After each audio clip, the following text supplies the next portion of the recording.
Okay, so how exactly do we design a molecule from scratch to defeat one of the world's most resilient and, frankly, deadly bacterial pathogens? We're talking about Mycobacterium tuberculosis here. It's a question that literally keeps medicinal chemists like us up at night. The bacteria that causes TB is incredibly stubborn, and as it just keeps developing resistance to our frontline drugs, we have to get smarter. We have to use rational drug design to outsmart it right at the molecular level. Welcome to this explainer. Today, we're stepping into the lab to explore a truly fascinating piece of research that maps out the molecular blueprint of a completely novel class of drugs. We are going to dive deep into the synthesis and design of Isatin-pyrimidine hybrids. These are molecules custom-built from the ground up to take down multidrug-resistant TB. Okay, let's dive into this. Here is our roadmap for today. We'll start by targeting drug-resistant TB, then look at designing the hybrids, mapping out the synthetic pathway, analyzing the structure-activity relationships, before finalizing with some molecular docking and revealing our winning hit. Section 1. Targeting drug-resistant TB. Before we build a drug, we really need to know what we're trying to break, right? With multi-drug-resistant and extensively drug-resistant TB strains on the rise, traditional treatments are just failing us. To win this, we need to target something the bacteria absolutely cannot live without. Enter InhA. This is an enoyl acyl carrier protein reductase. It's an absolutely essential enzyme in the fatty acid biosynthetic pathway of the bacteria. Specifically, it acts like the head bricklayer, responsible for synthesizing mycolic acid. And mycolic acid is a long-chain fatty acid that forms a dense, waxy, essentially impenetrable physical barrier around the mycobacteria. If we can disrupt that mycolic acid synthesis by inhibiting InhA, we literally break down the bacteria's fortress wall, leading to cell death. It's an incredibly attractive drug target for sure. Now, you might be wondering, don't we already target mycolic acid? Well, we do. Isoniazid is a frontline drug that does exactly this. But as you can see, it's actually a prodrug. It doesn't work right out of the box. It requires a bacterial enzyme called CatG, which is a catalase peroxidase, to activate it before it can actually bind to InhA. But Mycobacterium tuberculosis is super clever. Over the years, it's mutated its CatG enzyme, so it just can't activate isoniazid anymore. And that is exactly how it develops resistance. So our goal today is clear. We need to design a molecule that bypasses CatG entirely and goes straight for InhA. Section 2. Designing Isatin-pyrimidineas hybrids. So, how do we design a direct inhibitor? We use a really powerful medicinal chemistry strategy called molecular hybridization, and this brilliantly illustrates the concept. A known, highly potent inhibitor, that pyrrolidine carboxamide derivative you see at the top, is already co-crystallized in the enzyme. To replicate its success, the researchers combined two highly bioactive scaffolds, an Isatin ring system and a pyrimidine ring. Isatin is famous for its ability to form diverse hydrogen bonds and pi-pi stacking interactions, while pyrimidines are proven heavy hitters in anti-tubercular agents. By fusing them together into the target compounds you see right in the middle, they essentially created a scaffold that perfectly mimics the hydrogen bonding and hydrophobic interactions of the known inhibitor, but with a completely novel chemical backbone. Section 3. The multi-step synthetic pathway. Designing it on a computer is one thing, but how do we actually make it in the lab? It's time for a quick chemistry masterclass. The researchers built this entire library of compounds in 3 really elegant main steps. Step 1 is a one-pot multi-component reaction using thiourea, various aldehydes, and ethyl cyanoacetate to form that pyrimidine core. Step 2 involves hitting that core with hydrazine hydrate to set up a reactive bridge. And step 3 is the final condensation with our chosen Isatin derivatives to bring the two halves of our hybrid together. Let's anchor those steps visually by looking at scheme 1 straight from the paper. Up at the top for step 1, thiourea reacts with an aldehyde containing our R1 substituent and ethyl cyanoacetate. They utilize potassium bicarbonate and ethanol under reflux.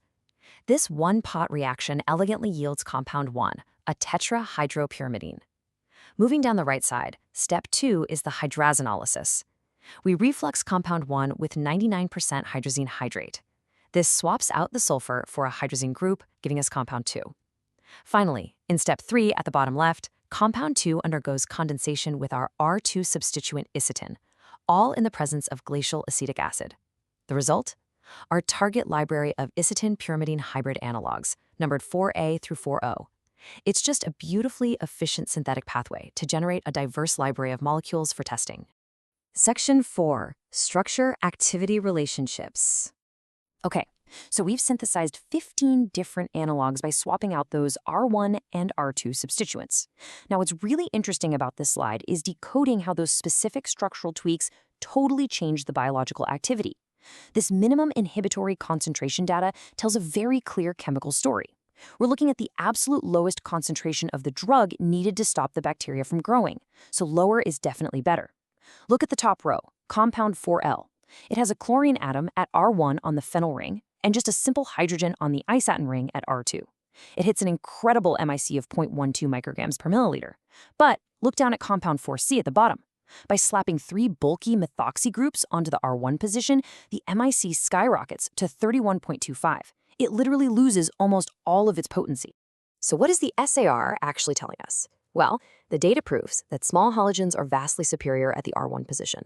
Fluorine and chlorine are absolutely the sweet spot. As for the structural modifications on the acetan ring at the R2 position, the enzyme pocket is clearly very, very tight right there. The acetan ring prefers being unsubstituted, just a hydrogen, or maybe having a tiny methyl group. If you attach a bulky bromine atom there, like we saw in compound 4N, you drastically reduce the potency. In medicinal chemistry, structure dictates function, and these tiny tweaks on the acetan ring are literally the difference between a failed compound and a potential cure.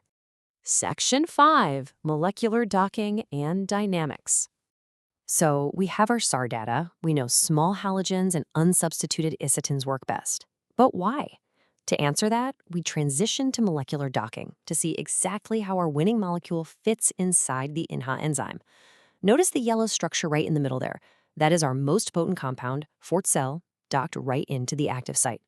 It achieved an exceptional docking score of minus 10.0 kilocalories per mole, which actually beats the known co-crystallized ligand. No way, right? You can see how perfectly its aromatic system, both the isatin and the pyrimidine rings, overlaps with the active site, just nestling into the same hydrophobic pocket right under the tyrosine 158 residue in the top left.